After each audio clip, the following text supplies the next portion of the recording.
واحد القضيه خويا حمزه. عندنا عقده الجنس في المغرب صراحه. عندنا عقده الجنس كاينه وعندنا عقده الجنس وعقده الجسد. مازال عندنا لا انا نقول لك عقده الجنس هي انه كل شيء مباح مثلا الا طلعتي دريه للدار مثلا يقدرش فرق شفار ميديو ويجيبو، ولكن بنت انت جايبه راه توقع في باقي انت في الفروج كي راه هو جاي فهمتي ضربوه كل شيء حاضيك الدرب كامل فهمتي جاري معك العشرة.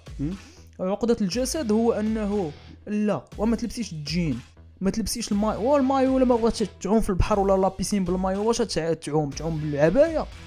ما فهمتش انا هذا لا ممنوع البيكيني ولا ممنوع السويم ولا من الكوت في راسه. ما فهمتش الساط انايا انا الناس هذو وصلوا لواحد النيفو اللي كيقول لك الجسم راه زيرو فاليو راه ما بقى ساوي والو راه جسم هذاك عباد